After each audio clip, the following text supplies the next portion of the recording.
Assalamualaikum warahmatullahi wabarakatuh. Selamat pagi.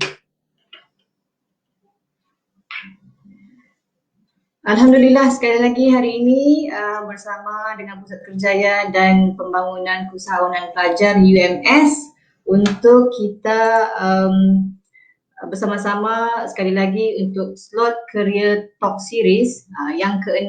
Pada kali ini pihak PKPKP membawakan seorang speaker yang merupakan rakan strategik Pusat Kerjaya dan Pembangunan Usahawan dan Pelajar UMS, di mana beliau merupakan CEO satu company yang kita telah pun bekerjasama dalam satu program berimpak tinggi oleh pasaran graduan. So hari ini sebelum saya jemput masuk beliau yang sudah pun bersedia di sebelah sana, di sebelah sana. Okay, saya mohon bantuan kepada viewers yang sudah pun ada di depan ini untuk bantu share dan like pautan live ini. Share kepada rakan-rakan anda yang sedang mencari pekerjaan, rakan-rakan anda yang baru saja kehilangan pekerjaan, ataupun rakan-rakan anda yang perlukan suntikan semangat, kerana saya yakin topik yang kita akan sentuh pada hari ini yang akan disampaikan oleh Tuan Mukarrabin ialah topik yang akan memberi suntikan semangat kepada kita semua. Okay, so bantu saya share. Kenapa? Kerana seperti anda dapat lihat di sebelah ni, okay, slide di sebelah ini, kita akan hasil tajaan daripada pihak Golden Borneo Center sendiri, hadiah wireless headphone bernilai RM100 menanti anda. Menanti siapa? Kepada anda yang aktif sepanjang live dijalankan. Kemudian kita minta untuk, ialah supaya kita dapat pick pemenang dengan adil. So ada syarat-syaratnya lah. So kena aktif sepanjang live berlangsung, kena tag 5 rakan di ruangan komen sepanjang live ini berjalan, supaya kalau boleh rakan-rakan yang anda tag itu rakan-rakan yang berpotensi untuk join GBC in future. Okay. Kemudian share pautan ini dengan hashtag Bina Rumah di Sabah. Okay. So terima kasih kepada pihak GBC Golden Borneo Center Sdn Bhd di atas tajaan yang sangat wow. Kalau saya boleh berebut, saya pun mau berebut juga ni hadiah ni. Wireless headphone yang bernilai RM100. Ialah zaman PKP, zaman online, zaman PDPR, headphone ni macam benda wajib ada lah ni kan. So jam menunjukkan 10.03. Saya janji dengan anda untuk kita mula 10 tepat kan. So tanpa melengahkan masa, sekali lagi sebelum saya jemput Encik Mukarrabin untuk masuk, share tag rakan anda. Hai Noni Joseph, ya peserta pertama kita pada pagi ini. Noni Joseph, jangan lupa tag rakan anda, 5 orang di ruangan komen untuk menang wireless headphone bernilai RM100. Okay. So sekejap ya, saya akan jemput masuk Encik Mukarrabin.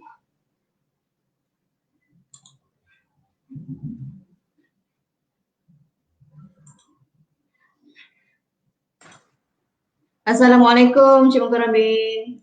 Waalaikumsalam warahmatullahi wabarakatuh. Nurul Fatihah. Apa khabar Encik Mukarrabin? Alhamdulillah sihat, alhamdulillah. Alhamdulillah. Okay, jelas sekali lagi suara saya jelas ya? Alhamdulillah jelas. Saya harap audio dan video saya juga jelas. Setakat ni saya terima jelas dari Encik Mukarrabin.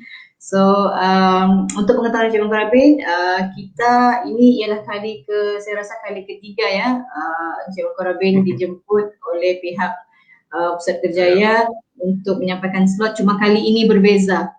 Kenapa? Sebelum ni kita bersama dalam slot latihan program. Kali ini kita lebih kepada sharing slot Career Talk Series yang akan menyentuh tentang hala tuju kerjaya dalam syarikat ini, dan sambil-sambil itu saya percaya Encik Mukarrabin berhasrat untuk memberi suntikan semangat kepada para viewers kita hari ini. InsyaAllah. Okay.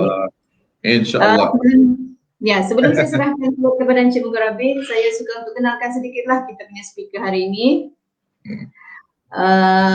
Speaker kita Encik Mukarrabin bin Ramli Syam. Saya telah mengenali beliau sangat lama, seorang sahabat yang saya percaya telah melalui proses hala tuju kerjaya yang mencabar, ya.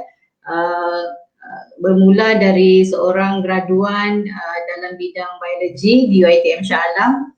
Akhirnya kini giat aktif dalam bidang bina rumah pula, membina rumah sebagai kontraktor.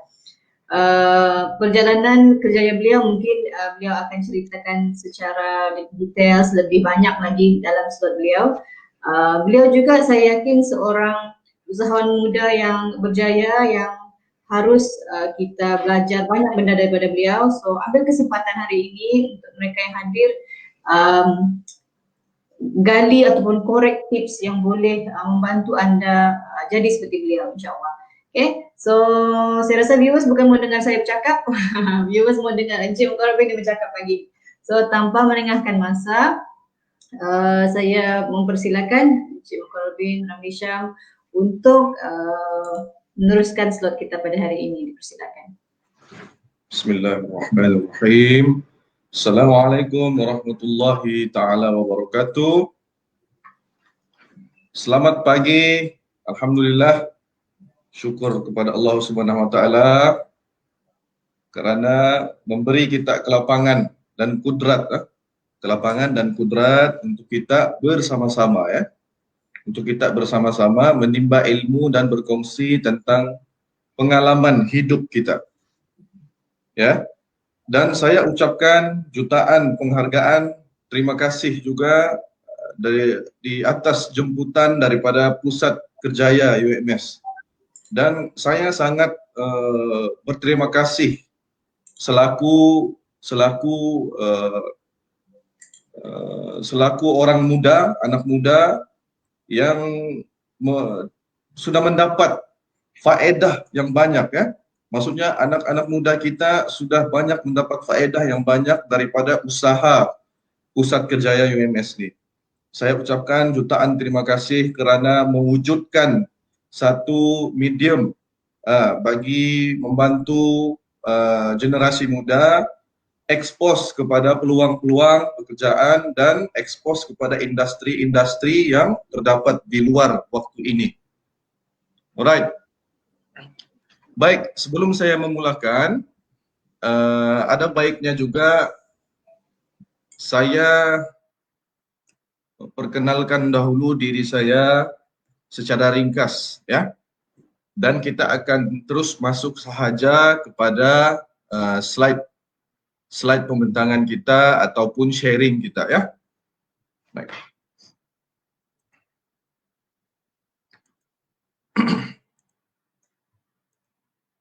Sebelum kita mula, saya minta feedback daripada audiens untuk cek, ya, sama adakah anda dapat melihat jelas kita punya slide, ya.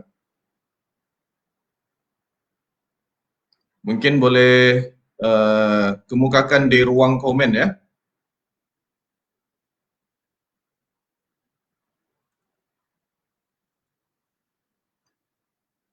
Okey. Cuba cek dulu, make sure kita sama-sama dapat berkomunikasi dengan baik, ya, sebelum kita memulakan sesi kita. Cuba saya dapatkan respon dahulu. Adakah anda melihat jelas, ya? Noni Joseph jelas. Okey. Muhajir Ochanla, right. Muhammad bin Mustari jelas. Alright, good. Nice.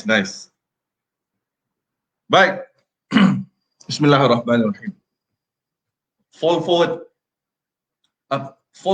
Apa maksud fall forward? Kejatuhan dalam hidup adalah proses menjadi pribadi yang bernilai tinggi.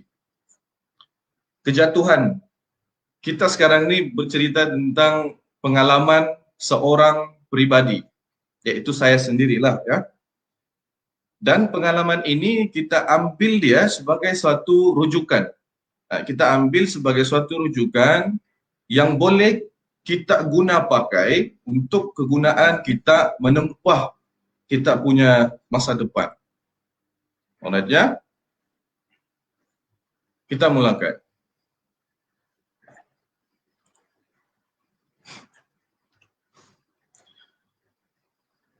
Bismillahirrahmanirrahim. Nama saya Mukarrab bin Ramli Syam. Pendidikan, saya mulakan dengan pendidikan ya. Pada tahun 1995 saya belajar di SK Tebobon karena memang tinggal di kampung Tebobon juga. Orang-orang kita juga ini kan. Result saya seperti yang Anda lihat di paparan, inilah result saya. Tidaklah sepandai Anda semua. Maksudnya saya jenis orang yang malas membaca, tapi saya suka mencuba. Saya orang yang mungkin minat saya itu bukan kepada membaca. Jadi that's why saya lebih prefer untuk mencuba dan tahu apa kesan daripada percubaan saya. Tahun 2000 saya menyambung pendidikan di SMK Bandaraya. Dekat-dekat juga nih, area-area KK juga saya ini ya. Jadi result yang sedemikian yang saya dapat hasilkanlah untuk pada waktu SPM di SMK Bandaraya. Pada tahun 2009, alhamdulillah saya direzekikan menyambung pengajian di UiTM Sabah. Namun kos yang saya ambil adalah Diploma in Science. Saya punya CGPA pun 2.87 sahaja saya grade. Kan? Maksudnya kalau 2.87 ni memang as a fresh graduate waktu itu untuk mencari kerja memang payah lah kan. Pointernya pun cukup-cukup makan saja. Kan? Jadi apa yang berlaku pada waktu selepas saya grade kan, saya mendapat tawaran sebenarnya menjadi pembantu pegawai makmal di UNS sebenarnya. Saya dapat tawaran tersebut. Tapi disebabkan saya merasa bukan bidang saya. Jiwa saya tidak ke sana. Saya suka suatu yang bebas, suatu yang saya suka menghasilkan sesuatu benda tanpa ada keterikatan. Jadi saya memilih untuk ikut bekerja dengan seorang sifu, yaitu abang saya sendiri. Ya, seorang sifu yaitu abang saya sendiri. Kalau Anda dapat melihat dekat paparan slide di sekarang ini, inilah saya dulu, 2010, inilah saya dahulu ya. Seorang yang tak fikir tentang penampilan, tak fikir tentang tentang waktu itu dalam fikiran tu hanya mau cuba sesuatu saja. Cuba sesuatu saja. Kerja dapat duit, kan, belanja, kan. Mudah-mudah dulu kita kurang fikir. Kita just fikir mau kerja, just dapat duit dan enjoy, kan. Oke. Sebab kita pada waktu itu sudah merasa diri sudah besar, sudah boleh berfikir. Maksudnya sudah sampai waktunya kita tidak lagi menjadi tanggungan kepada orang tua. Jadi apa sahaja bentuk kerja yang ada pada waktu itu sambar saja, ya, sambut saja. Jadi 2010 ini pada site waktu itu site Taman Jumbo ya, Putatan Sabah.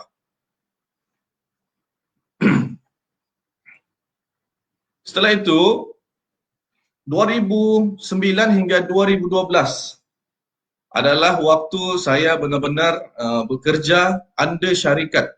Saya bekerja di dalam suatu syarikat yang menjalankan kerja-kerja interior design serta renovation, yaitu Much Deco Enterprise. Pada tahun 2012 hingga 2015, saya mula berniaga sendiri ya. Seperti yang Anda lihat di sini. 2015 hingga 2018 saya mula menjadi pengurus kepada syarikat saya sendiri. Maksudnya pengalaman sudah ditempa, training sudah ditempa, segala kesengsaraan menjalani kerja pada waktu itu dengan gaji yang tak tetap. Ada job adalah gaji, tiada job terpaksa cari alternatif lain. Kan? Jadi saya bekerja dengan hampir 4 ke 5 jenis syarikat dalam industri yang sama ya. Baik. Sehinggalah 2019 ke 2021 saya sudah mula run bisnes sendiri bersama tim yang benar-benar alhamdulillah syukur alhamdulillah Tuhan rezekikan saya dengan tim yang baik. dan yang hebat dan cukup matang.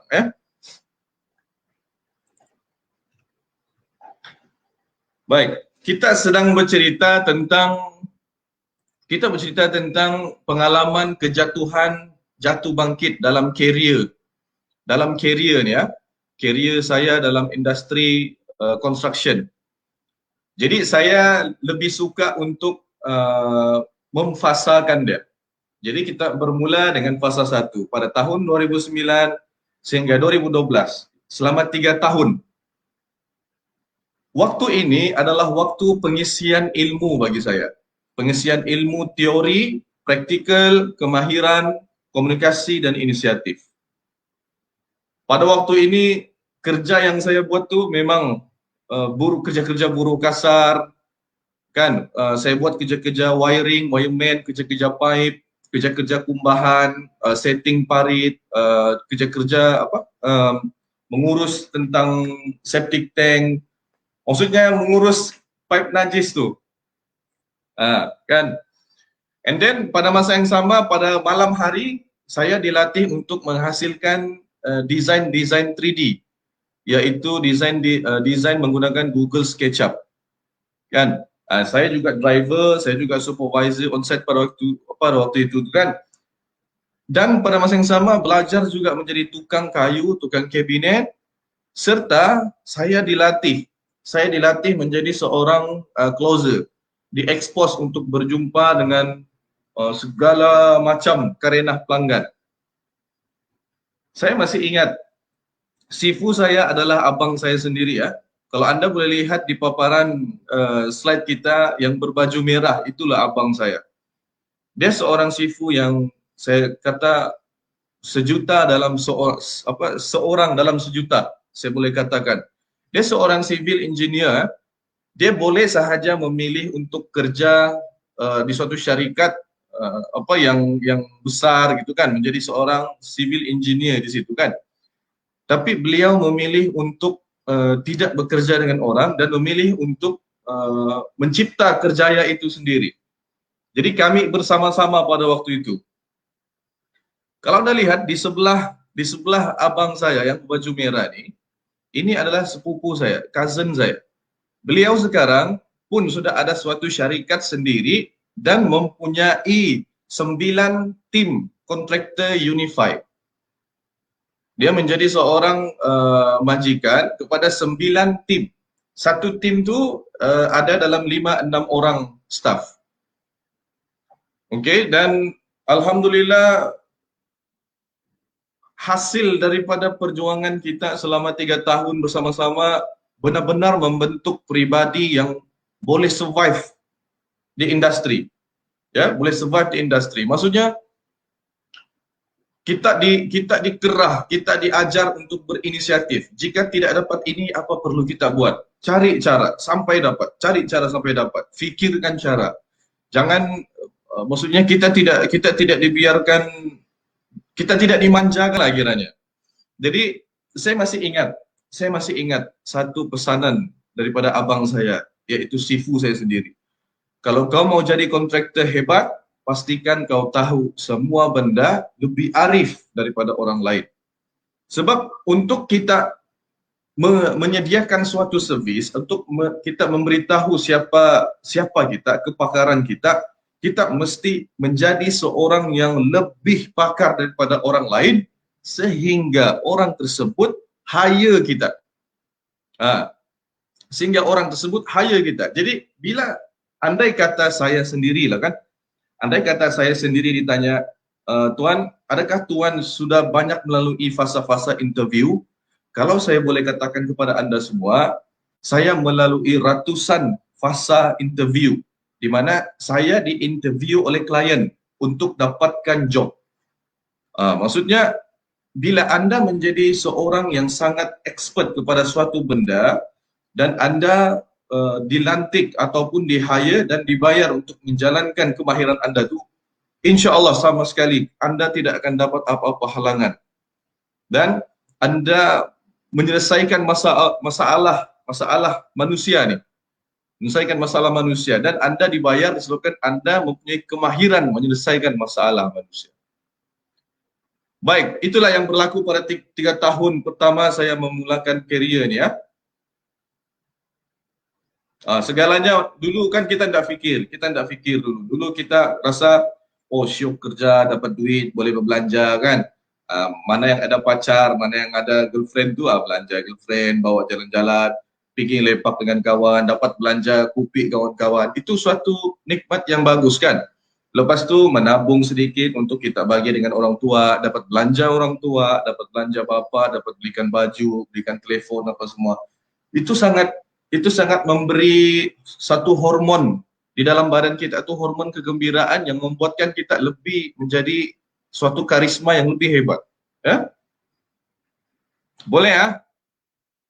Semua dapat follow ya. Kalau kamu lihat di sini kan, ini pada waktu di Kingfisher, ini saya dulu. Ini saya dulu di atas balcony suatu rumah sedang hack.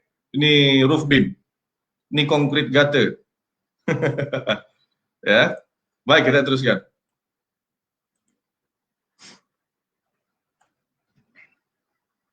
Sekejap ya.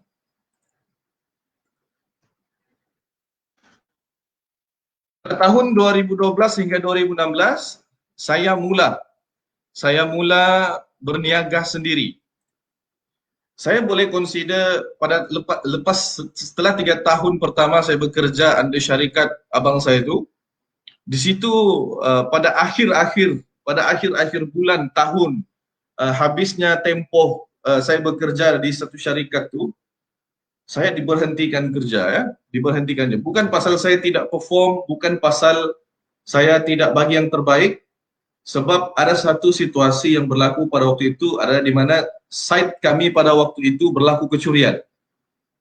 Dan cari gali siapa punya salah, tidak jumpa, dan akhirnya kami berpisah. Saya diberhentikan. Jadi murunglah saya pada waktu itu, sedangkan kita sudah bagi kerja, pokoknya sudah kena tibai sampai macam kan sengsara bekerja siang malam. Ada sampai satu waktu bulan puasa kita bersahur di site, disebabkan mengejar fasa penyiapan projek tersebut, sehingga kita bekerja sampai pagi dan bersahur di site. Baru setelah habis sahur and then baru balik ke rumah dan rehat jam 10 pagi begitu, baru sambung kerja, menyelesaikan lagi kerja-kerja yang diberi.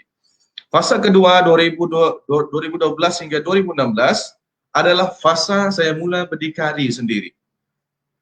Fasa berdikari sendiri. Saya mencuba dan gagal, cuba gagal. Deal satu projek, dah siap, gagal, rugi. Deal lagi satu projek, untung. Daripada keuntungan tersebut, top up pergi projek yang kita rugi. Pasal apa? Kita baru belajar.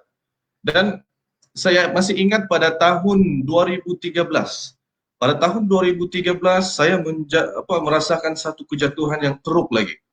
Kejatuhan kedua saya pada tahun 2013 adalah kerugian sebanyak RM70.000. Bayangkan seorang anak muda yang baru mau coba-coba dan memberanikan diri saja kan, tanpa ada, tiada siapa yang guide. Maksudnya bekalan saya adalah bekalan hasil pengalaman bekerja 3 tahun bersama brother pada waktu itu, dan saya coba run sendiri. Dan pada akhirnya saya rugi dalam 70.000 berakibat daripada tersalah deal, di mana saya desain suatu rumah lebih tinggi kos dia daripada harga yang saya deal dengan pelanggan. Apa yang berlaku setelah saya kerugian sebanyak 70.000 tersebut, saya terpaksa membuat loan bank. Untuk menampung semula kos bagi penyiapan rumah tersebut. Dan pada akhirnya rumah tersebut siap dengan jayanya, siap dengan sempurna, pelanggan dapat tinggal di dalam dengan sempurna. Apa yang saya mau bawa di sini adalah duit bukan segala-galanya ya, tapi ada suatu benda dalam kehidupan kita nih yang lebih penting daripada duit. Dan ada banyak benda yang sebenarnya lebih penting daripada duit. Tapi saya dulu memperjuangkan trust, kepercayaan, reputasi. Apa yang berlaku adalah pada tahun 2014 dan 2015 hasil daripada berjayanya saya menyiapkan rumah yang saya bina pada tahun 2013 menyebabkan pelanggan tersebut merekomenkan saya kepada dua kenalan beliau. Jadi apa yang berlaku pada waktu itu, saya dapat lagi job-job yang lain. Sekitar 300.000 saya tidak silap pada waktu itu, 300.000. Tapi macam saya katakan, apa yang berlaku, saya masih belajar, setting, cari tim, hire pemajak, gagal. Pemajak tidak perform, fail lagi saya di situ, rugi lagi. Bila cerita tentang bisnis ni, mungkin ada kenalan anda di luar sana yang memang sudah lama bergiat dalam industri perniagaan ni kan, terutama bahagian industri pembinaan ni memang cabarannya Tuhan saja yang tahu ya. Hampir kata untuk anda run suatu syarikat yang berentitikan syarikat industri construction ni, anda hampir kata harus tahu semua benda. Anda harus tahu mengurus keuangan, Anda harus tahu mengurus pekerja, Anda harus tahu mengurus masa diri sendiri, macam mana mengurus pelanggan, macam mana buat sales, macam mana buat marketing. Namun pada tahun 2012 hingga 2016 ni, saya sama sekali tidak tahu tentang marketing and sales. Yang saya tahu just post di muda.com, sebab pada waktu itu muda.com adalah medium utama pada waktu itu untuk mendapatkan job, mencari pelanggan. Saya sama sekali tidak tahu apa tu marketing, apa tu sales. Sama sekali saya tidak tahu.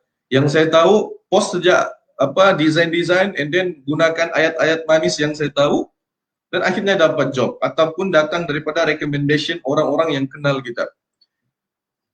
Pada tahun ini, hampir kata kebanyakan pelanggan saya adalah lecturer-lecturer saya. Maksudnya pelanggan saya adalah lecturer-lecturer saya. Yang mahu saya tekankan di sini adalah bagaimana lecturer-lecturer saya ini mahu melantik saya. Ini disebabkan teras itu saya bina dahulu waktu belajar lagi di UiTM. Maksudnya kita ni bila mahu menjadi seorang pribadi yang bernilai tinggi ya, kita mesti ada satu karisma atau satu nilai atau satu attitude yang menyebabkan orang yakin dengan kita. Saya masih ingat, dulu saya memang kalau belajar, memang saya tidak cepat catch up. Saya tidak secerdas orang lain.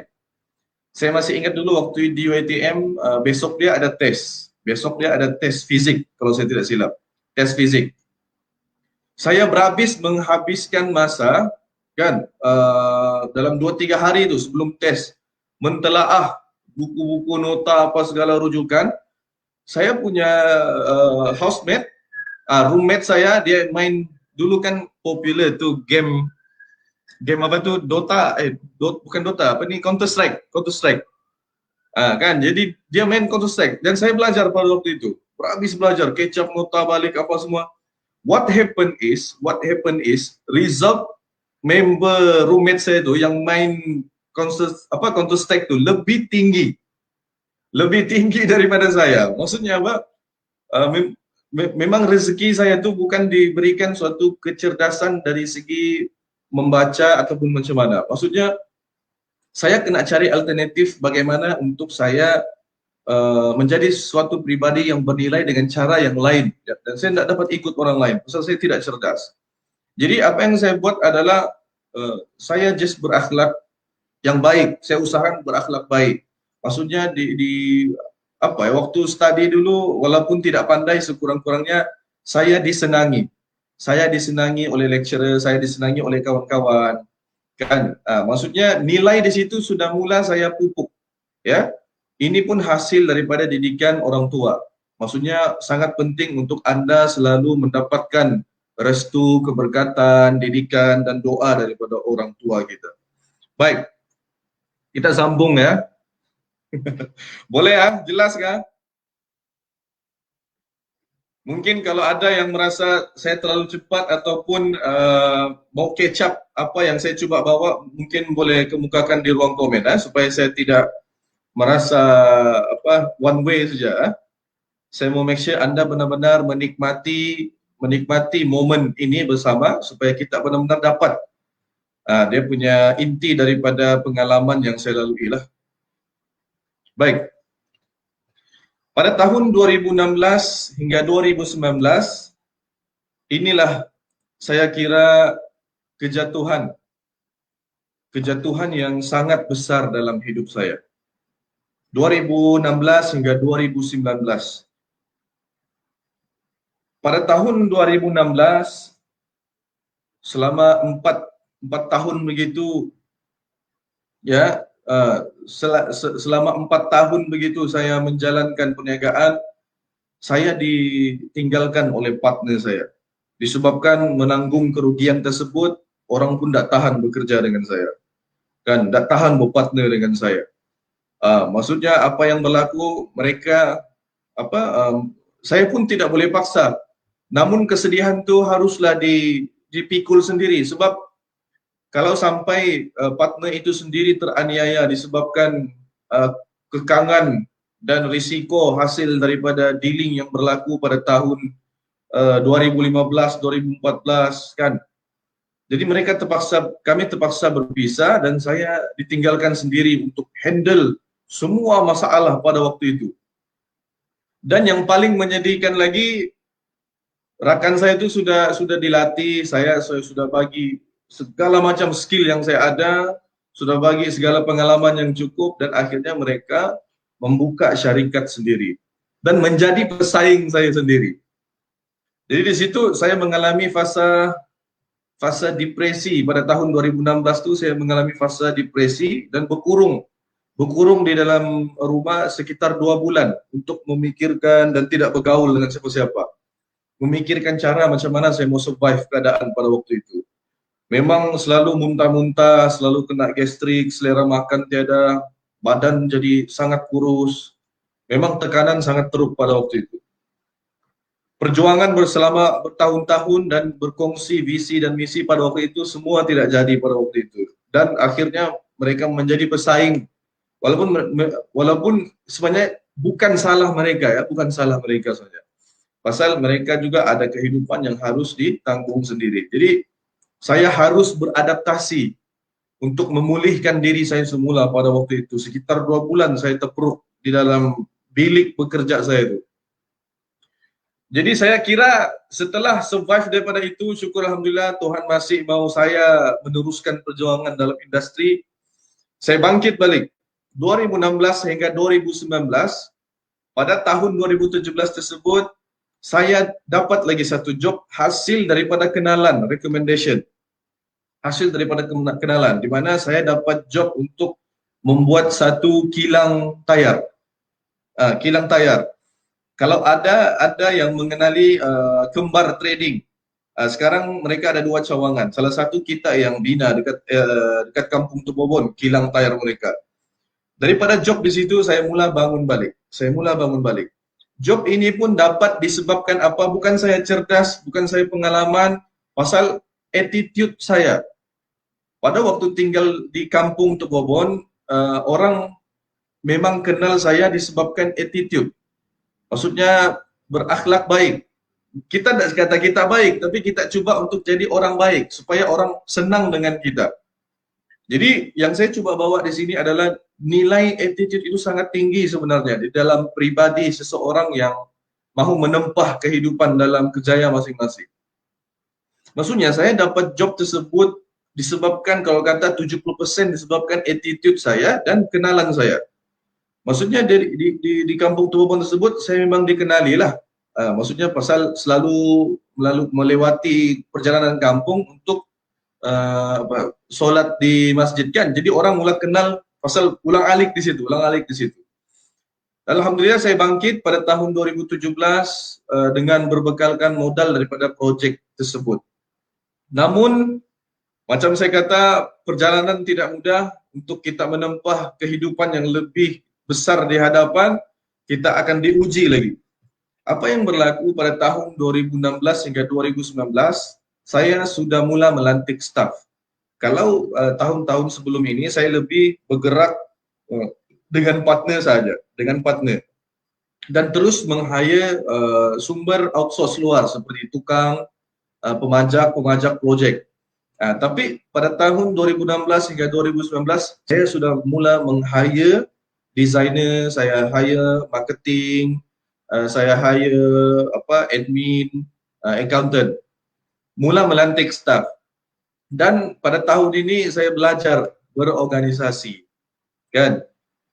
Dan apa yang berlaku pada 3 tahun nih kan, 2016-2019 nih, saya mengalami satu lagi fasa kejatuhan yang saya kira epic fall lah selama kehidupan saya nih kan.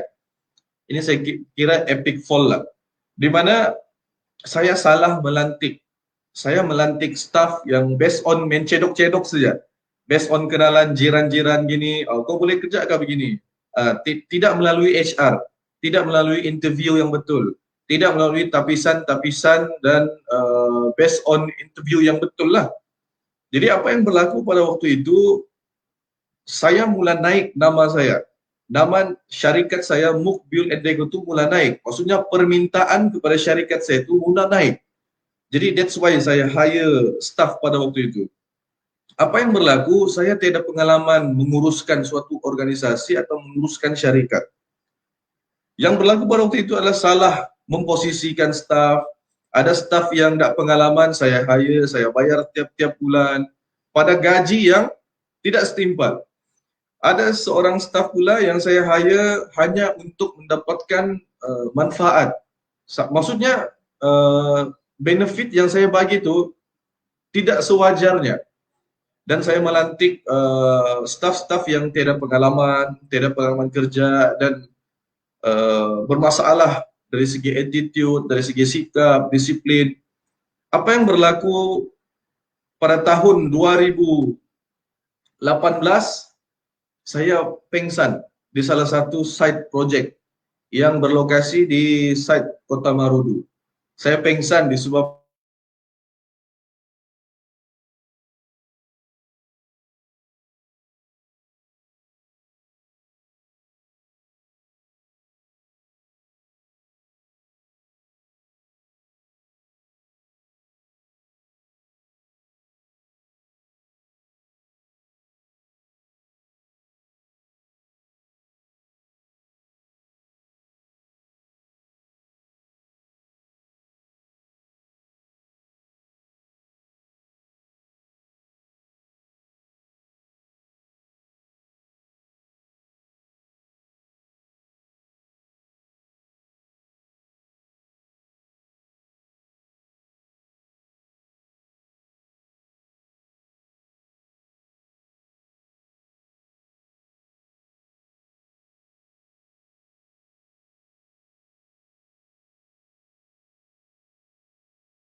Dah maaf, isu teknikal lah pula kita ni. Okay, so okay. So terima kasih kerana bersabar beberapa minit yang memberi panik sekejap. So kita teruskan. Encik Mukarrabin, mungkin paparkan semula slide tadi lah. Ya. Ya.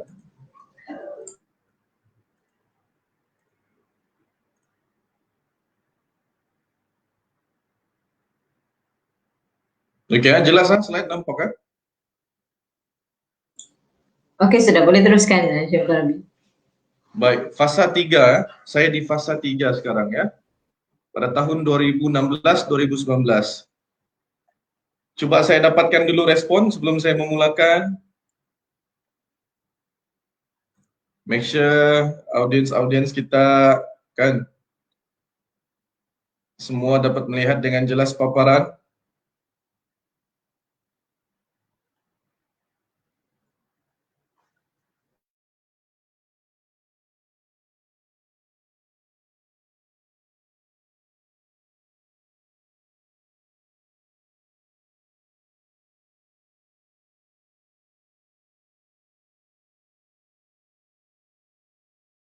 Testing.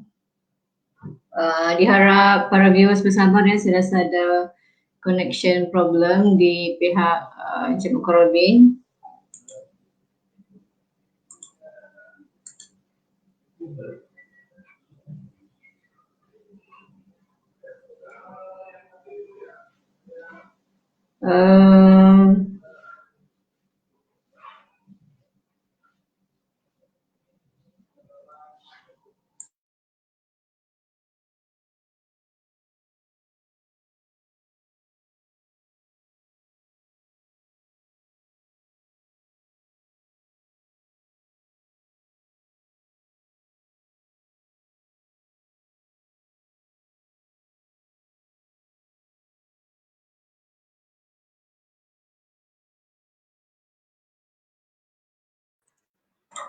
Jelas ya? Minta maaf ya Encik Mukarrabin, ada dia sekejap tadi. Masih lagi Okey, boleh saya rasa okey sudah. Okey sudah. So hopefully okey sudah lah. Boleh je teruskan, tadi ada putus balik. Baik. Okey sudah. Alright. Teruskan. Okey, ini adalah satu momen fasa di mana epic fall bagi saya ya. Suatu kejatuhan yang sangat teruk dalam kehidupan saya. Sebagai seorang yang menjalankan kerja-kerja perniagaan nih kan, dalam industri construction lah terutamanya ini. Ini yang berlaku dengan saya di mana saya belajar, baru mahu belajar untuk melantik staff kan. Belum kan saya lahir dari maksudnya saya banyak pengalaman based on kerja-kerja construction, maksudnya kerja on site, macam mana handle itu pelanggan, macam mana handle tukang. Maksudnya ini momen ataupun fasa 3 ni di mana saya belajar untuk berorganisasi. Jadi ia mengambil masa 3 tahun juga untuk saya belajar. Dan proses belajar memang begitu. Bila kita kena uji, kita akan gagal. Gagal untuk deliver dengan cara yang terbaik. Namun apa yang setelah gagal tersebut, apa yang perlu kita buat? Adakah kita terus menikmati kegagalan hingga kita depresi, hingga kita menjadi seorang yang langsung tidak produktif, langsung tidak bernilai? Sia-sialah perjuangan kita selama bertahun-tahun daripada 2010 tersebut kalau saya terus give up pada waktu itu. Dan kejatuhan itu dapat dirakam dengan pengsannya saya di site project Kota Marudu disebabkan tekanan kerja. Ini berlaku pada tahun 2018. Kereta-kereta saya ditarik bank, office lama saya ditutup, terpaksa tutup pasal kita sudah ketinggalan sewa lama, dah dapat bayar sewa office, maintenance semua nak dapat cover, kita menampung kerugian yang sangat besar. Office tutup, akaun syarikat dibekukan sebab banyak berlaku cek tendang, dan saya sendiri menerima notis bankrupt. Hitam saya punya kehidupan pada waktu itu. Saya nampak langit yang cerah pun berubah menjadi hitam. Kan macam lagu Noah tu kan. Hari yang cerah untuk jiwa yang sepi. Itu yang berlaku dengan saya pada tahun 2018 ke 2019. Kejatuhan ketiga saya itu, saya menanggung kerugian sebanyak RM400.000. Dan di mana apa yang berlaku pada waktu itu disebabkan tim saya tidak dapat deliver kerja dengan baik. Maksudnya kita di-hire tapi tim tidak dapat deliver kerja. Maksudnya bila saya kata tim tu, saya sendiri bersama tim tidak mampu, tidak dapat deliver kerja. Kita sudah berhabis menaikkan nama syarikat. Marketing kita sudah bagus pada waktu itu. Naik supply permintaan, demand permintaan kepada syarikat kita pada waktu itu meningkat. Apa yang berlaku? Yang berlaku dengan saya adalah supply dan demand itu tidak seimbang. Demand tinggi, supply saya kurang. Supply saya tidak bagus. Jadi di situ kejatuhan yang sangat-sangat besar dalam kehidupan saya. Apa yang berlaku, macam mana saya menyelesaikan masalah, dengan apa saya selesaikan 400.000 ini? Macam mana saya selesaikan hutang dengan pelanggan sebanyak RM400.000 ini? Saya mula-mula itu dalam satu momen di mana saya rasa dunia sudah gelap, everything, semua saya sudah tiada. Yang ada pada waktu itu hanyalah istri saya, keluarga saya, anak-anak saya. Kawan-kawan semua yang dulu menjadi selalu rapat dengan kita, yang tengok waktu kita pakai kereta besar, kita pakai kan, kita selalu belanja makan apa semua pun seakan-akan mengelak sikit gitu kan, macam ala kadar saya lah, pasal dia sudah tahu. Terus kawan-kawan, kenalan-kenalan semua pun makin merundum dengan kita disebabkan kegagalan ini. Ini saya kira satu titik hitam yang sangat memberi saya pengajaran cukup besar, dan saya sangat menghargai momen ini sebenarnya. Saya pingsan, saya muntah, saya banyak kena gastrik disebabkan tidak selera makan, fikiran terlalu banyak memikirkan tentang masalah-masalah. Apa yang berlaku pada waktu itu, macam mana saya menyelesaikan masalah pada waktu itu adalah hadap. Saya kongsikan ini, masalah harus dihadap. Jangan lari dari masalah. Setiap kita dalam kehidupan kita akan ada masalah. Tergantung masalah kecil, sederhana, besar, masalah besar. Tapi jangan lari dari masalah. Hadap masalah tersebut. Lalui. Memang kita sudah fail, memang kita sudah gagal. Jadi apa lagi pilihan yang ada? Kalau terpaksa menebal muka minta maaf, apa lagi pilihan yang ada? Kalaulah terpaksa kita maki, diugut untuk dipukul apa semua, apa lagi pilihan yang kita ada? Saya pernah jumpa satu pelanggan dan menyatakan sebab kenapa tidak dapat kerja. Pelanggan tersebut mengugut untuk memukul saya depan-depan keluarga dia. Depan-depan keluarga dia. Saya tidak, waktu itu saya sudah serahkan semuanya kepada Tuhan. Saya tidak apa-apa lagi inisiatif, saya tidak apa-apa. Saya redo, saya pasrah. Apa yang berlaku ke depan, semua saya sudah serahkan kepada Tuhan. Saya sudah habis pikir, sudah habis ikhtiar, sudah habis cari cara, sudah habis. Semua aset sudah terjual. Saya punya motor yang big bike semua sudah jual. Kereta saya jual, aset-aset saya jual. Syarikat saya terpaksa kecilkan saya punya bisnes. Decrease saya punya size of business disebabkan kos yang sudah tidak tertanggung. Jadi saya hadap pelanggan-pelanggan ini. Apa yang saya buat adalah saya keluarkan surat berkeliling dan saya refundkan balik duit-duit pelanggan ini secara pelan-pelan. Dalam proses saya menghadap pelanggan tersebut, itu juga satu cabaran yang saya kira luar daripada expectation saya. Saya terpaksa hadap satu-satu, menebal muka, hadap pelanggan sekian, hadap pelanggan sekian. Dia kata saya ni pengkhianat, saya penipu, saya seorang scammer, apa kan? Saya tidak menjawab apa-apa, saya hanya berkata minta maaf, saya akan bertanggung jawab. Minta maaf, saya akan bertanggung jawab. Minta maaf, saya akan bertanggung jawab. Pada waktu itu yang ada di sisi saya adalah istri saya sendiri. beliau mendengar semua tangisan di hati saya. Dia dia dia boleh rasa keperitan yang saya hadapi pada waktu itu. Dia bantu saya bangun semula.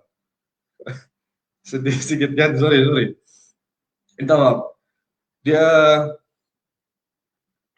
ada di situ waktu saya tiada dengan orang lain, tiada dengan saya pada waktu itu, tiada. Ibu bapak saya dengan ibu bapak jauh.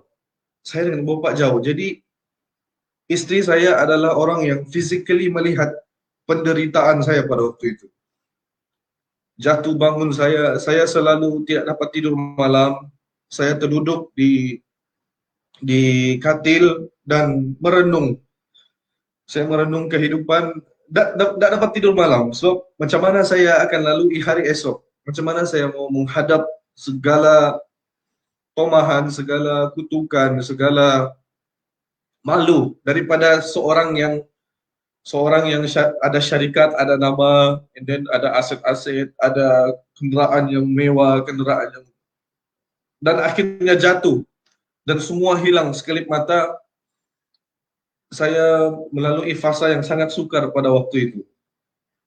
Namun begitu, hasil daripada dorongan motivasi istri saya berjaya bangun balik. Hasil daripada doa orang tua, saya menangis, memohon, minta maaf. Kalau ada part-part yang mungkin saya terlepas pandang tentang orang tua kita. Dulu bila saya ada dapat pendapatan, saya memang bagi duit kepada orang tua, tapi saya kurang menghargai. Maksudnya just bagi duit gitu saja. Maksudnya seumpama orang tua ini dia perlu duit saja dari kita. Maksudnya kadang-kadang dia telepon, saya tidak sambut. Kadang-kadang disebabkan kesibukan kerja, melayani segala macam kerana pelanggan, bekerja apa semua kan. Kadang-kadang sebulan, 2 bulan, saya tidak dapat hubungi orang tua, saya lupa orang tua saya lupa istri saya. Maksudnya sekiranya ada suatu keputusan besar yang mahu dibuat pada waktu itu, saya tidak minta pendapat dia, saya buat keputusan sendiri. Dan hasil daripada keputusan saya itu, dia turut sama menderita. Jadi apa yang saya buat sehingga saya berjaya melalui fasa ini adalah saya redo, saya mengalah, saya tidak mau fight. Maksudnya fight itu bukan fight untuk menafikan,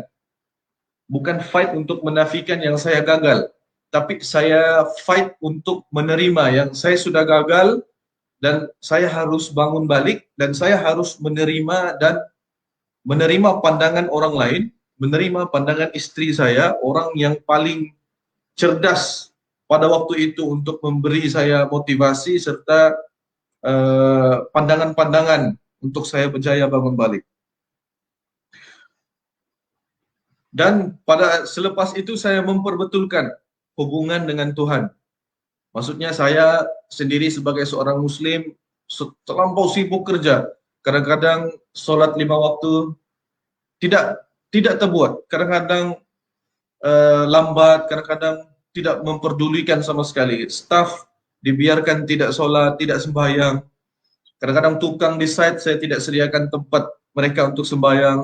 Kadang-kadang tukang tu disebabkan saya push dorang untuk kejar tu job siap sampai mereka tidak solat Jumaat. Jadi ini bagi saya adalah suatu teguran dan didikan daripada Tuhan kepada saya sendiri pada waktu itu. Jadi apa yang saya buat adalah saya menerima keadaan. Sebelum kita melangkah untuk maju lagi dalam kehidupan, bila kita dihempas oleh suatu ombak cabaran hidup, kita harus terima dulu yang kita terhempas. Kita harus terima dulu realiti yang kita sudah terkena, kita sudah gagal. Jadi barulah kalau kata kita punya emosi, kita punya ilmu, kita punya fikiran, dia akan menjadi sebuah gelas yang kosong. Bila diri kita sudah kosong, pada waktu itulah kita mula untuk mengisinya semula dan meminta panduan ataupun pedoman daripada Tuhan untuk mengisi gelas kita itu semula dengan cara yang lebih baik pada selepas itu. Jadi saya memperbetulkan hubungan dengan Tuhan. Lepas itu saya membetulkan hubungan dengan ibu bapa saya. Saya mula menghormati, betul-betul ambil perhatian, apa masalah orang tua, dengar. Selalu saya memuliakan mereka, menggembirakan mereka, bawa orang makan, bawa orang berjalan-jalan, belikan mereka barangan-barangan yang menggembirakan mereka. Satu benda yang ibu saya suka, walaupun sederhana, orang tua kita, mereka suka bila kita menjadi budak-budak balik di sisi orang. Walaupun dari segi ilmu, dari segi pengalaman, walaupun kita semua datang daripada background university semua kan, dan kita merasa kita lebih pandai daripada orang tua kita. Betul saya katakan, memang kita lebih pandai cerita tentang tambah, kira, admat, fizik, chemistry semua, biologi, cerita pasal organ badan semua. Memang betul kita lebih pandai daripada orang tua. Tapi kita bodoh tentang urusan kehidupan. Kan, itu kita terlepas pandang. Kita merasa pandangan orang tua kita tu tak penting pasal kita lebih pandai. Kita lebih tinggi pelajaran daripada orang tua kita. Itu saya dulu. Saya silap. Dan saya menerima hukuman daripada Tuhan disebabkan kesilapan itu. Jadi apa yang saya betulkan adalah saya meletakkan orang tua itu di keputusannya, restunya, doanya, semua saya letak di atas diri saya. Di atas diri saya. Sebelum saya bertindak apa-apa ataupun sebelum saya meraih suatu yang besar, saya akan telepon. Tolong doakan, berkati, mudah-mudahan rezeki ini ataupun projek-projek ini akan masuk dan kerjanya lancar. Maksudnya apa? Maksudnya apa? Restu orang tua sangat penting. Nomor satu kalau saya boleh kata, restu orang tua sebelum Anda, contoh sebelum Anda dapat pekerjaan ataupun pergi interview, telepon orang tua. Ataupun duduk di lutut ataupun duduk duduk di lantai, minta orang tua duduk, pegang lutut mereka dan minta restu. Mak, tolong berikan restu dan doa agar kita boleh dapat kerja tersebut, kita boleh dapat job tersebut, kita boleh dapat sekian-sekian deal yang kita buat dalam bidang kita. Lepas itu saya perbaiki hubungan dengan istri saya mula fokus untuk menjaga dan memberi perhatian kepada anak-anak saya. Dan apa yang seterusnya lagi, saya mula merendah diri. Dan saya mula memuliakan siapa saja kawan-kawan saya, kenalan-kenalan saya. Dan Alhamdulillah, tidak dengan itu, saya buat lagi satu alternatif lain untuk berguru. Menurunkan ego saya sebagai seorang legenda. Pernah saya digelar sebagai seorang legenda bina rumah oleh beberapa kenalan-kenalan tim yang juga buat servis bina rumah lah. Maksudnya yang pernah bekerja dengan saya dan sudah mula membuka syarikat sendiri, meletakkan saya sebagai suatu legenda bina rumah. Namun begitu, saya tidak terkesan dengan itu. Saya lebih prefer untuk kita semua sama saja ya. Kita semua sama saja. Yang ada tentangnya adalah tentang pengalaman dan wisdom, perjalanan yang dilalui. Semua orang sama, tidak beza. Yang membezakan itu adalah dia punya amalan. Itu yang membezakan. Kalau dari segi itu semua makan nasi juga, makan sama juga, rambut hitam juga kan, sama saja. Maksudnya saya sangat membawa diri saya biarlah down to earth, biarlah menjadi seorang yang very down to earth, tapi productivity tinggi. Menjadi seorang yang productivity tinggi, namun very down to earth. Jadi setelah itu berlaku, saya upgrade ilmu pemasaran saya upgrade ilmu sales saya, dan saya upgrade ilmu manajemen skill saya. Jadi saya direzekikan lagi bertemu dengan orang-orang yang memang mahir di bidang-bidang ini. Ini otai-otai lah, otai marketing, otai sales, otai manajemen. Maksudnya pada waktu itu saya dirombak lagi satu kali oleh Tuhan. Tuhan rombak lagi saya, emosi saya punya semua saya punya mentality semua diubah. Dan alhamdulillah saya berjaya lepasi momen itu. Dan masuklah kita kepada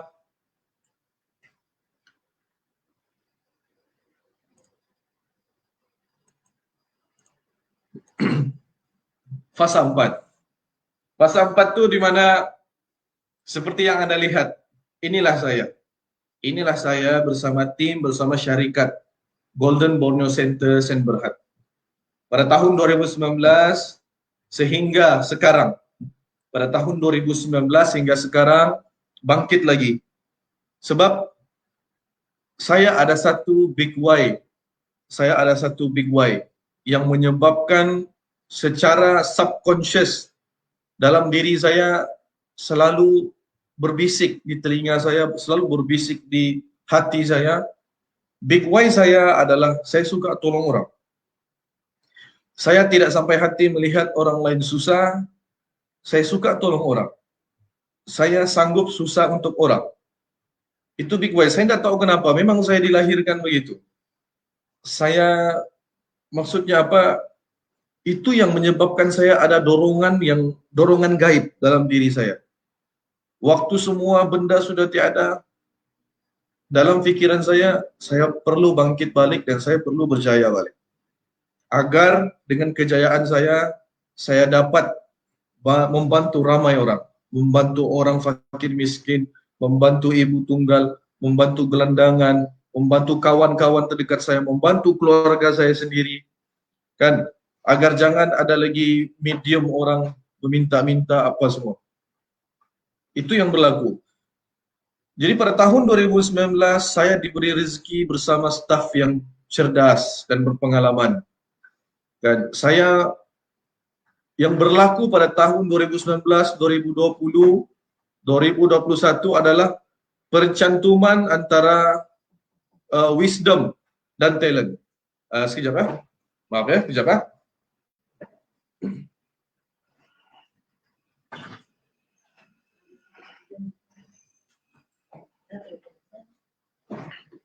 Maaf ada kesulitan sedikit.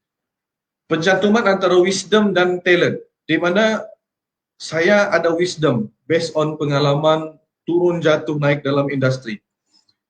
Saya dikurniakan staf yang ada bakat, yang ada talent, hasil daripada filter HR yang bagus. Jadi alhamdulillah kita berjaya bangkit balik, deal project yang sihat pada harga yang betul. Saya menerapkan leadership kepada ketua unit, melatih mereka menjadi seorang leadership yang hebat, dan sales dan income syarikat meningkat mendadak, ya. Serta saya ingin bergerak lebih besar selepas ini dengan melebarkan lagi jaringan dan wakil-wakil cawangan di seluruh Sabah. Jadi kalau Anda lihat di gambar ini, inilah staf-staf kita yang sekarang. Ini ada beberapa orang staf yang tidak terlibat dalam gambar tersebut disebabkan mereka berada di site. Jadi office kita bertempat di Alam Mesra, ngam-ngam bersebelahan dengan Maybank. Ya. Baik, cerita tentang fasa kejayaan tidak perlulah terlalu ya. Pasal kita selepas ini kita akan focusing on macam mana sebenarnya membentuk ataupun menjalani suatu career dalam industri bina rumah ni. Mungkin saya akan dedahkan tentang peluang-peluang kerja yang ada dalam industri bina rumah. Construction ni dia ada banyak. Dia ada commercial building, dia ada interior design, dia ada public construction, macam buat jalan gitu semua kan. Tapi ini focusing on bina rumah. Focusing on bina rumah. Baik.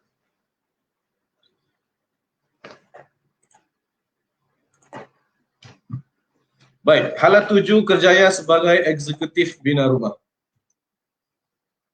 Jadi kalau kita tanya, apa tu eksekutif bina rumah?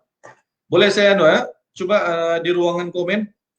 Adakah semua dapat melihat paparan slide dengan jelas? Kita sekarang ingin berkongsi tentang career dalam industri. Career dalam industri bina rumah ni ya. Apa tu eksekutif bina rumah? Untuk pengetahuan yang ada join di dalam sesi kita ini, sebenarnya kebanyakan staf kita yang masuk ni hasil daripada program-program yang dilaksanakan oleh Pusat Kejayaan UMS. Dan saya yakin produk-produk daripada UMS, graduan daripada UMS ni, mereka sudah ditempah sudah ditempa dengan segala ujian macam dan hasil daripada jalur pendidikan yang ada di UMS benar-benar menghasilkan suatu produk ataupun graduan UMS yang saya kira baik dan mampu untuk bersaing di pasaran. Penasihat dalam pembinaan rumah dan renovation ataupun ubah suai rumah. Eksekutif itu adalah pakar dalam mengendalikan jualan serta pemasaran dalam industri pembinaan rumah. Baik. Kelebihan menjadi eksekutif bina rumah. Ini sekarang kita sedang cerita dan berkongsi tentang apa ya? Tentang peluang kerjaya ataupun medium kerjaya dalam industri bina rumah khususnya. Pertama, mendapat latihan intensif untuk menjadi seorang penasihat dan pakar dalam industri pembinaan rumah secara percuma. Latihan intensif ini diberi oleh syarikat secara percuma. Anda akan dilatih daripada zero, tidak tahu sama sekali tentang bina rumah ini, sehingga Anda menjadi seorang yang pakar dalam tempo yang singkat dan secara percuma. Jadi peliklah kalau ada orang yang minat dengan benda ini. Alright, yang kedua, pendapatan pasif daripada commission sehingga mencecah puluhan ribu ringgit. 5 angka. Sebab deal projek rumah ni semua main ratusan ribu ringgit. Kan, main ratusan ribu ringgit. Ada yang 90,000, ada yang 250,000, 150,000. Lepas tu kita beri latihan secara percuma juga. Melukis plan rumah menggunakan aplikasi Google SketchUp. Ini adalah basic needs sekiranya Anda ingin menjadi seorang eksekutif bina rumah ya. Baik, ini dia punya career pathway lah. Okey, ini career pathway dia. Maksudnya sebagai seorang house building eksekutif ni kan, eksekutif bina rumah ni kan, basically kita akan terpecah kepada dua department. Dua department, iaitu department yang pertama adalah marketing. Department marketing dan innovation department. Jadi setelah menjalani training apa semua, kita akan melihat kandidat-kandidat kita ataupun calon-calon kita ni ke arah mana dia lebih berbakat di area mana ataupun lebih cenderung untuk berposisi di area mana. Maksudnya ini career pathway dia. Pertama sekali saya cerita terus kedua-duanya. Marketing dan sales ni sebenarnya dia satu benda yang sama, tapi dari segi pelaksanaan dia berbeza. Marketing and sales sebenarnya adalah satu benda yang harus bergabung bersama dan bergerak bersama. Cuma dari sudut pelaksanaan, dari sudut posisi kerjaya masing-masing dia terpisah. Sebab dia ada banyak lagi spesifikasi dan spek-spek kerja di dalam department masing-masing. Jadi macam dalam career pathway sebagai seorang house building eksekutif ni, pertama sekali setelah Anda dilatih, Anda akan di-hire sebagai seorang marketing eksekutif ataupun sales eksekutif.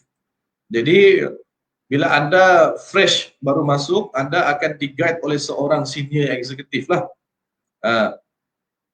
Okey, setelah itu bila Anda sudah melalui fasa-fasa di mana Anda terus attach bersama pelanggan dan berjaya membuat kerja-kerja closing, berjaya menghasilkan idea-idea konten marketing yang hebat-hebat yang menyebabkan hasil daripada itu datangnya lebih ramai orang tahu servis bina rumah ni, KPI Anda konsisten, baik, ini seterusnya Anda akan boleh meneruskan kerjaya dalam bidang head of department, maksudnya mengetuai suatu tim. Maksudnya Anda memberi training, Anda lead Anda punya tim dan Anda akan lead ramai tim dari setiap daerah-daerah yang ada di Sabah. Seterusnya Anda akan menjadi manager. Basically kalau kerja manager ni basically branch manager lah selalunya. Kalau branch manager ni kita ada buka cawangan-cawangan baru dan kita akan lantik satu orang manager di sana. Contoh kita ada buka di Sendakan dan bersama tim di sana lantik, dan buka satu office baru di sana, Anda akan jadi manager di sana. Itu contohnya. Dan yang terakhir sekali adalah menjadi seorang Chief Operating Officer. Ini basically lebih kepada pelaksanaan. Kalau COO ini lebih kepada pelaksanaan. Menjadi sebagai seorang leader di bahagian pelaksanaan. Dan seterusnya menjadi seorang CEO. Maksudnya kalau di peringkat CEO ini kira peringkat yang ini kira jawatan saya lah sekarang. CEO, maksudnya Anda harus menjaga keseluruhan organisasi, Anda harus menjaga keseluruhan ekosistem. Ya. Baik, seterusnya. Sistem commission. Ini saya akan cerita secara ringkas, oke? Ini yang saya katakan sangat-sangat, macam saya kata, saya harus berjuang untuk memberi semula kepada masyarakat. Jadi saya sudah belajar tentang bagaimana membina rumah dan bagaimana berniaga dalam industri bina rumah. Apa yang saya mahu buat adalah menyediakan medium di mana masyarakat ataupun para graduan boleh mendapat sumber pendapatan hasil daripada menjadi penasihat bina rumah. Kalau Anda lihat di sini, ini close project yang biasa berlaku, ya. Ini close project, jumlah-jumlah project yang biasa berlaku. Jadi kalaulah kita bayangkan saja 2%, maksudnya close harga project bermula daripada 10.000 hingga ke 200.000, Anda akan menikmati commission 2%. Begitulah seterusnya ke bawah. Mungkin kalau ada yang mau gambar, boleh gambar.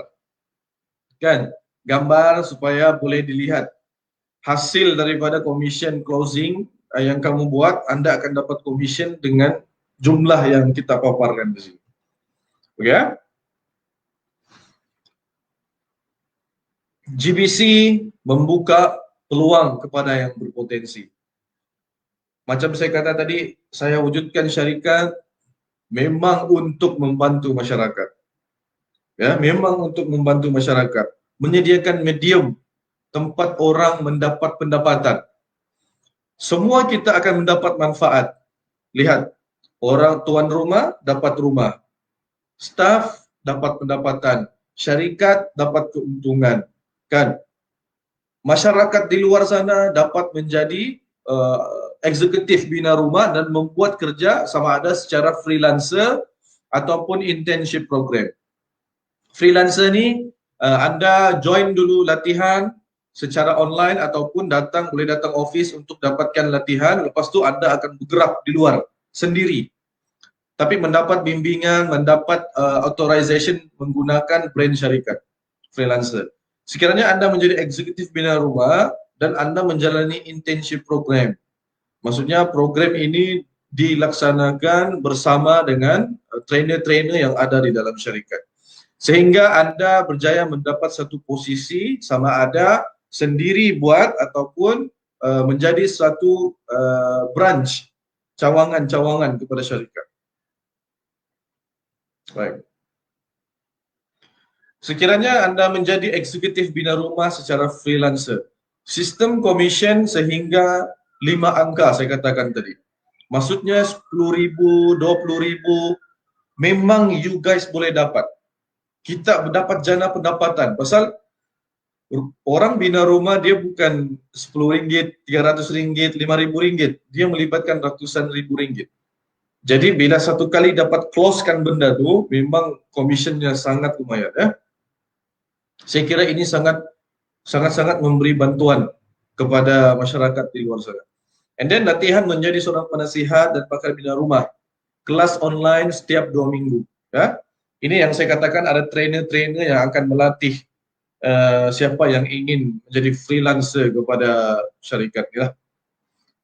Seterusnya diberi latihan melukis plan rumah secara online. Baik. Seterusnya, yang berminat menjadi eksekutif bina rumah boleh hantar, ya. Ini boleh gambar juga ataupun boleh ambil kontak number ni. Boleh ambil kontak number ni. Sila hantar maklumat seperti nama, maklumat kamu lah, hantar ke number. Saya mau lihat mungkin Anda yang mau boleh ambil gambar supaya boleh dapatkan dia punya kontak number untuk Anda berurusan.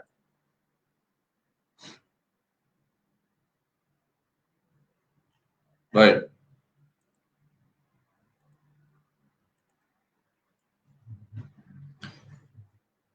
Okey, bagi yang internship pula, sistem commission dan latihan secara bersemuka. Maksudnya commission pun sama, 5 angka juga. Boleh jana sampai sehingga 5 angka. Tapi kalau kamu memang super karismatik, super power punya, yang memang closer kau punya, ratusan ribu pun kamu boleh dapat, insya-Allah. Ya. Sistem commission dan latihan secara bersemuka. Ini Anda akan terus bersemuka dengan trainer-trainer lah. Seterusnya 3 bulan tempo praktikal betul-betul dekat HQ, Golden Bonus Center Saint Berhad. Anda diberi praktikal macam mana berorganisasi bersama, macam mana supaya Anda dilatih secara intensif ya. Dan allowance diberikan sepanjang tempo praktikal. Syarikat juga menyediakan allowance bagi calon-calon yang zero ni kan, yang baru mau belajar benda ni, yang langsung bukan ini bidang dia, pun kita syarikat sediakan allowance untuk Anda belajar dan komit untuk jadi eksekutif. Alright. Sekarang ni berminat menjadi eksekutif bina rumah. Jadi ini ada beberapa kriteria ataupun syarat-syarat yang perlu Anda sediakan sekiranya Anda berminat, ya. Pasal kita sudah cerita tentang perjalanan syarikat ini daripada tiada ke ada. Sekarang syarikat ini sudah ingin membuka jangkar lebih besar dan ingin mencari calon-calon yang hebat-hebat di luar sana. Jadi ini yang perlu Anda sediakan, 3 minit video resume, nyatakan academic background dan pengalaman kerja. Saya tidak kisah pengalaman kerja macam mana. You kerja McD kah, you kerja Grab kah, you kerja Food Panda kah, you kerja apalah, you kerja jadi admin di mana-mana kah, you jadi sales kah di mana-mana. Kongsikan saja. Sebab setiap kerja tu dia melatih diri itu untuk sudah ada pengalaman bekerja, ya. Dan nyatakan spesifik skills yang kamu ada. Contoh kamu mahir video editing kah, kamu mahir Photoshop kah, kamu mahir videografi atau fotografi kah, atau kamu mahir ialah apa saja kemahiran yang kamu ada, boleh kongsikan dalam video tersebut. Lepas tu dalam video itu juga nyatakan satu perkataan ataupun satu statement yang menjelaskan siapa diri Anda sebenarnya. Saya ni seorang yang tidak mudah putus asa, contoh. Saya seorang yang tegas, nyatakan. And then video resume tersebut mesti dalam tempoh 3 minit ataupun lebih. Dan jangan juga terlalu lama lah, 3 minit ataupun lebih. Hasil video resume boleh dihantar kepada GBC Sales 2020@gmail.com. Nyatakan maklumat seperti nama, nombor telefon, faculty dan nama program. Ya. Baik. Okey, saya kira semua bagi saya respon dulu. Saya perlukan respon, bagi saya respon. Bagi saya respon. Boleh clear setakat ini? Saya perlu bagi respon di komen. Saya kira slot saya sudah selesai dan saya menjemput seorang daripada staf kita yang saya kira seorang yang alhamdulillah diberi bakat dalam industri marketing dan sales. Jadi tanpa membuang masa, saya jemput saudara Muhammad Ezan untuk berkongsi dengan kita semua. Berkongsi dengan kita semua pengalaman beliau. Pengalaman beliau semenjak berada di dalam syarikat ni. Daripada mana beliau dapat masuk, maksudnya beliau ni hasil daripada program HGE juga yang dibuat oleh Pusat Kejaya UMS. Dipersilakan Saudara Ezan.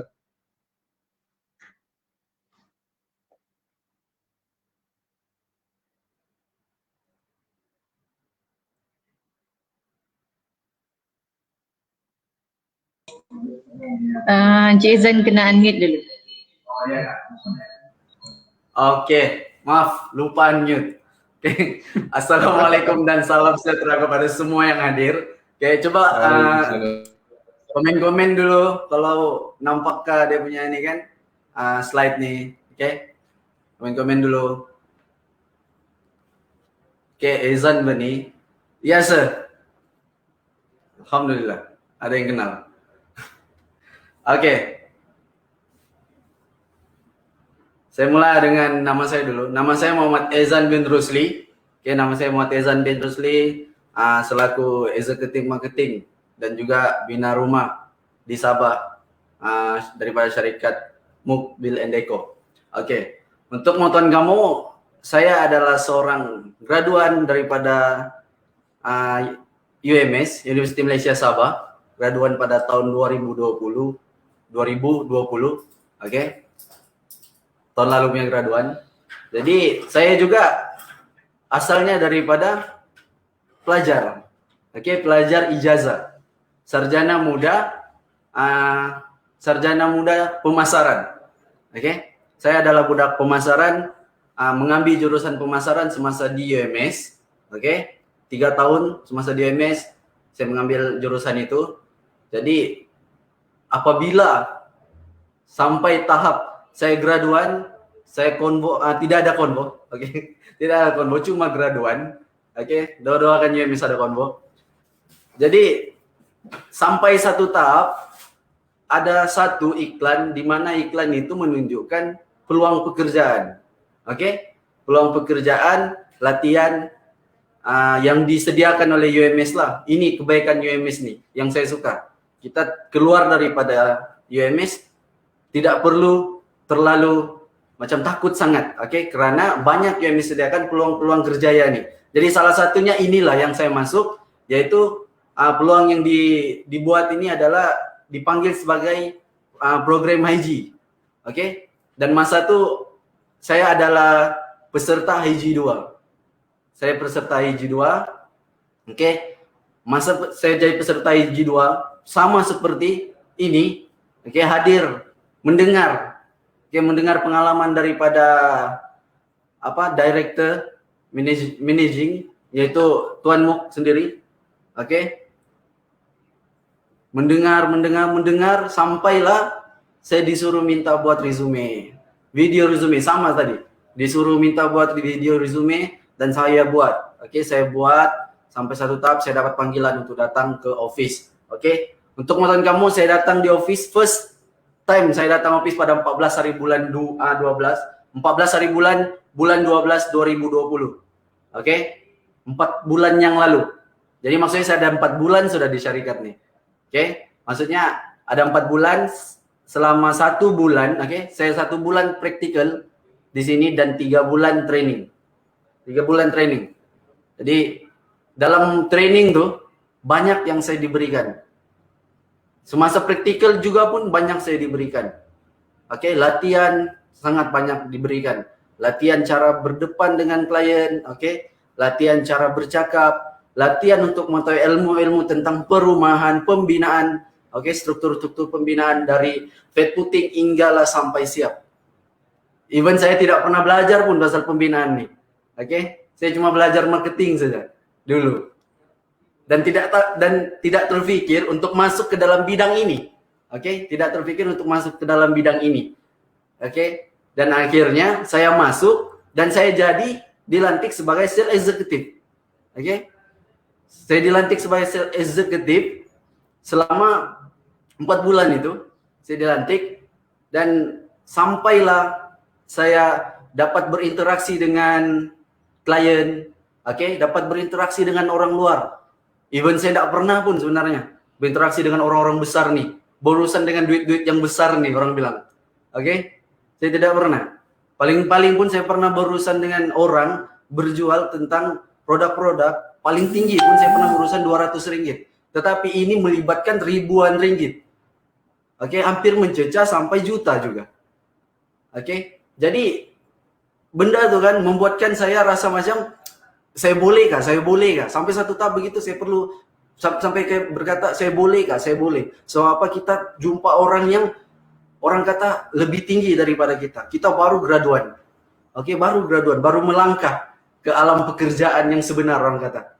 Oke, dan sampai saya berinteraksi dengan klien, saya mulakan saya punya interaksi dengan klien dengan menggunakan WhatsApp saja karena masa itu laksanaan PKP, oke, dilaksanakan di Sabah masa itu. Jadi macam-macam kekangan apabila kita coba untuk meyakinkan pelanggan itu, kekangan di situ adalah yang pertama kita tidak bersemuka dengan pelanggan. Kita perlu meyakinkan dia itu menggunakan ayat-ayat yang perlu, kemahiran-kemahiran yang ada semasa belajar di U dan diberikan training semasa ada di syarikat. Sebelum saya masuk syarikat lah memang ada diberikan training ya secara online, diajar macam mana cara melayan customer, bechat dengan customer kan. Jadi sampai satu tahap itulah momen-momen yang saya rasa sangat susah sangat, dan akhirnya alhamdulillah ada atas bantuan tim daripada GBC juga saya dapat berinteraksi dengan baik, menyampaikan maklumat-maklumat tentang pembinaan itu sendiri kepada klien dan membantu klien untuk menyelesaikan masalah dia. Dan untuk konten kamu, project pertama yang saya pernah close, project pertama yang saya close yaitu di Misi Lau Kendasang. Nampak di belakang saya ada miniature. Miniature inilah pembinaan yang akan berlaku di Misi Lau Kendasang. Dan untuk konten kamu, untuk satu saja ini cost-nya adalah 550.000. Untuk satu saja. Ini saya cerita dengan kamu pengalaman saya, macam mana saya boleh berinteraksi sehinggalah orang yang klien yang berinteraksi dengan saya itu memberikan kepercayaan kepada saya untuk memberikan tanggung jawab menggalas untuk membina rumah dia dengan jumlah cost yang tinggi tadi. Dan sampailah satu tahap saya naik setiap bulan, setiap hari, sampailah setiap bulan saya naik, dan akhirnya saya dapat membuat sales sepanjang saya berada di GBC, sepanjang saya berada di syarikat nih, saya dapat buat sales selama 4 bulan 805.000 ringgit. 805.000 ringgit teman-teman. Itu baru saya, belum tim-tim lain. 805.000 ringgit, separuh, hampir dekat dengan 1 juta. Bayangkan, dalam masa 4 bulan saya boleh cari sales sebanyak itu. Dan untuk konten kamu, hasil daripada sales tadi yang saya lakukan, saya mendapat commission daripada itu, sebanyak 38.000. 38.000 masa 4 bulan, teman-teman. Teman-teman. Even walaupun saya digaji sebenarnya, saya rasa kan gaji saya tuh lagi berbaloi saya buat sales, dapat commission berbanding saya menunggu gaji. So apa? Pendapatan saya sepanjang 4 bulan di sini semua berasal daripada commission itu sendiri. Saya dapat mencapai ribuan ringgit, dapat merasa ribuan ringgit daripada commission. Walaupun sebenarnya sebelum saya mendapat itu ada juga tekanan yang saya lalui, hampir jatuh semangat saya, hampir mau pulang sandakan sudah nih, ambil keputusan untuk pulang sandakan tuan-tuan. Sebab apa? Saya rasa macam adakah orang mau bagi invest duit sebanyak itu kepada aku, kan?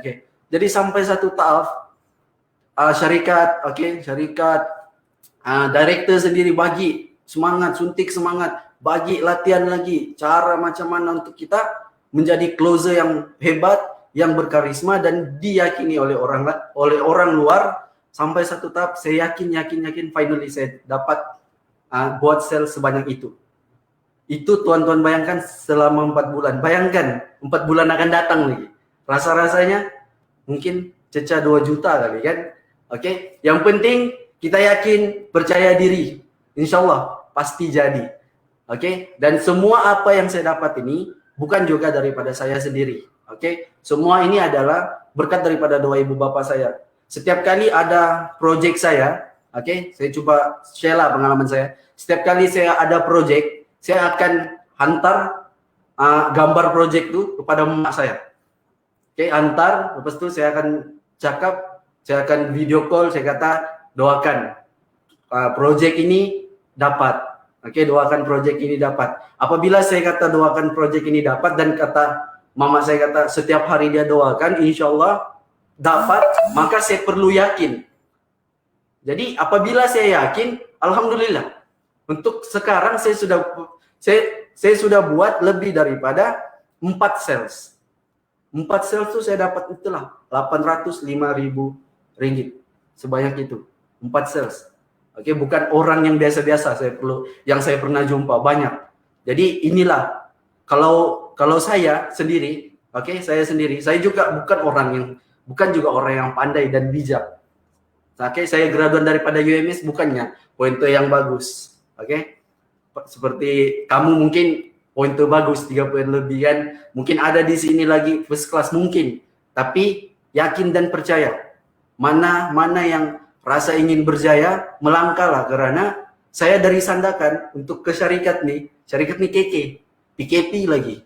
Oke. Jadi saya coba, saya yakinkan diri apapun jadi, saya kena langkah dulu, saya kena buat dulu. Sebab apa? Keputusan kita tidak akan tahu selagi mana kita tidak buat apa yang kita mau buat. Oke? Jadi kalau kamu mau tahu keputusan apa di masa depan kamu, maka kamu buat apa yang kamu mau buat untuk sampai ke masa depan kamu. Jangan jadikan PKP dan jangan jadikan masalah diri kamu tuh untuk menyekat diri kamu tidak dapat menjana satu pendapatan ataupun kejayaan yang baik di masa depan.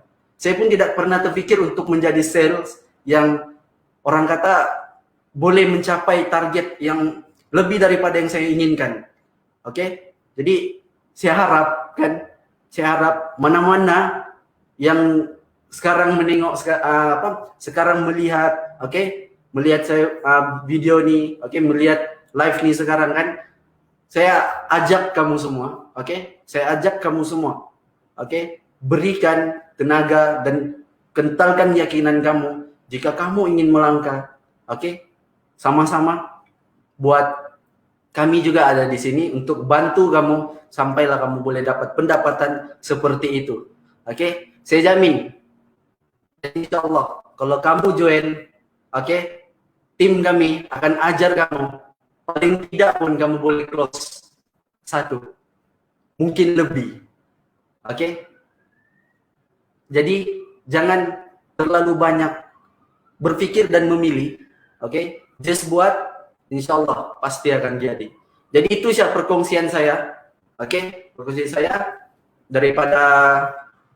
perkongsian daripada staff syarikat ini. Saya harap apa yang saya sampaikan tuh dapat kepada kamu supaya dapat menyuntik lagi semangat kamu di masa akan datang. Just buat, jangan berhenti. Kalau penat, berehat, jangan berhenti. Itu saja. Sekian. Terima kasih. Alhamdulillah. Tahniah Saudara Ezan di atas pencapaian yang saya sebagai kaunselor yang berperanan dalam aspek kerjaya pelajar dan dikenal rasa bangga lah dengan pencapaian Encik Ezan batch pertama daripada projek bersama GBC yang saya rasa sukses. Tahniah Encik Mukarrabi, tahniah. Saya yakin ramai lagi yang berada di GBC yang bakal bersinar seperti Encik Ezan. So kita hampir bersiaran hampir 2 jam ya Encik Mukarrabi yang sedang masak. So mungkin saya boleh buka. Ya, dah tengok masa sudah terlampau seronok kan. So kita buka lebih kurang 5 minit untuk sesi soal jawab. Kalau para viewers ada soalan ataupun pandangan yang mau dikongsikan, jangan tanya Encik Ezan masih bujang kah sudah kahwin lah ya. Itu boleh PM tepi. So, silakan kalau viewers ada soalan boleh nyatakan dalam komen, saya akan paparkan di skrin. Menunggu di ruang komen nih. Saya nampak juga kita punya viewers ni ada bagi pandangan-pandangan yang turut menyuntik semangat dari sini. Contoh MC Meksha kan ni. Jangan berhenti bila penat, berhenti bila selesai. Berhenti bila selesai.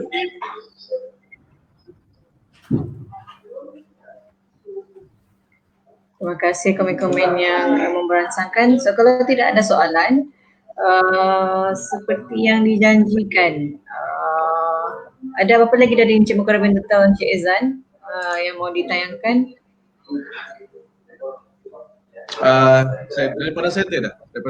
Saya kira Okey. saya sudah selesai.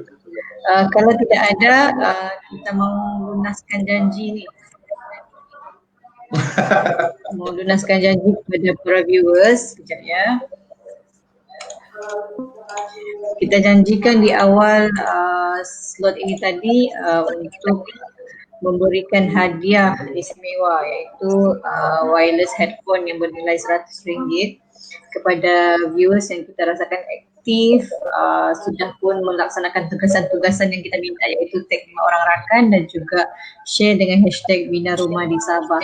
So tahniah kepada semua yang berusaha. Saya nampak ramai juga yang cuba untuk menang hadiah ni, tajaan GBC ya.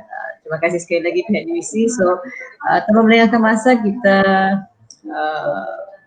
dedahkanlah pemenang hari ini. Tahniah kepada yang tidak menang, jangan kecewa. InsyaAllah slot-slot career untuk series akan datang, kita cuba bagi hadiah supaya anda bersemangat sepanjang sesi. Okay, so pemenang wireless headphone bernilai RM100 pada hari ini ialah tahniah. Tahniah diucapkan. Tahniah. Rasa macam kenal kamu kan ni. Kita punya student juga ni, student final year. Student juga kan? Tahniah Bella Rabla. Terima kasih kepada komitmen anda sepanjang slot ini dijalankan.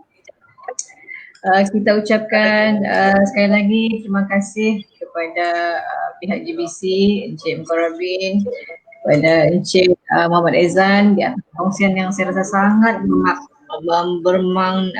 Sasus dah. Ini kalau kawasan ni dikering sikit kan, yang sangat bermanfaat kepada pelajar graduan yang mungkin tidak dapat join pada hari ini, boleh join ataupun tengok semula rakaman ini di page Pusat Kerjaya dan Pembangunan Pusaran Pelajar. Dan jangan lupa untuk mereka yang rasa ada potensi berminat join GBC, seperti yang diterterakan tadi adalah prosedur-prosedurnya untuk join. So saya harap anda semua rebut peluang ni, join mereka di GBC. Dan sekali lagi terima kasih Encik Muhammad, Encik Ezan. Kita akhiri slot kita pada hari ini. Assalamualaikum. Have a good day. Waalaikumsalam warahmatullahi wabarakatuh. Ini adalah